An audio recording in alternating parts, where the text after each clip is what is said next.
টলিপাড়ার বহুচর্চিত দম্পতি কাঞ্চন মল্লিক এবং শ্রীময়ী চট্টরাজ বর্তমানে মধুচন্দ্রিমা কাটাচ্ছেন মালদ্বীপে।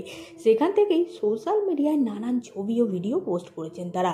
মালদ্বীপে গিয়ে ইতিমধ্যেই দ্বিতীয়বার জন্মদিন পালন করেছেন অভিনেত্রী। সম্প্রতি তার পোস্ট করা একটি ভিডিওতে সুইমিং পুলে গা ভাসাতে দেখা গেছে দম্পতিকে।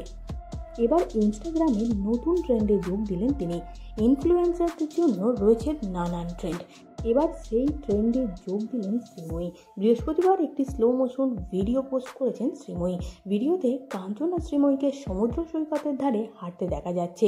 তাদের পিছনে আছে তাল গাছের সারি এবং নীল আকাশ। হাঁটতে হাঁটতে সমুদ্রের জলে পাও ভিজাতে দেখা গেল নবদম্পতিকে। কাঞ্চনের পরনে ছিল সাদা শার্ট এবং কালো ট্রাউজার। শ্রীময়ী পরেছিলেন গোলাপি প্রিন্টেড ওয়ান পিস। কয়েকদিন আগেই ছিল শ্রীময়ীর জন্মদিন। তার জন্মদিনের মধ্যরাতে বাবা মা এবং স্বামী কাঞ্চনকে নিয়ে কেক কাটলেন অভিনেত্রী। কাঞ্চন তার স্ত্রীর জন্মদিনে প্রচুর গিফটে ভরিয়ে দিয়েছিলেন। এরপরেই তারা উড়ে যান মালদ্বীপের উদ্দেশ্যে।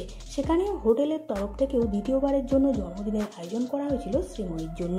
এবছর 14 ফেব্রুয়ারি কাঠছড়া বাঁধেন অভিনেতা বিধায়ক কাঞ্চন মল্লিক এবং অভিনেত্রী শ্রীময়ী চট্টরাজ।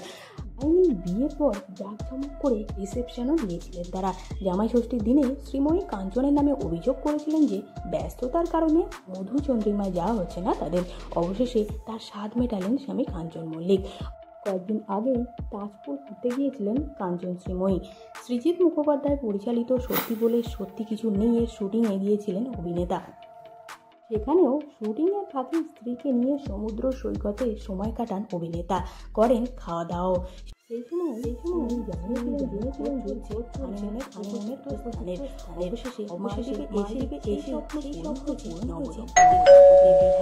ভালো লাগলে লাইক না করবেন।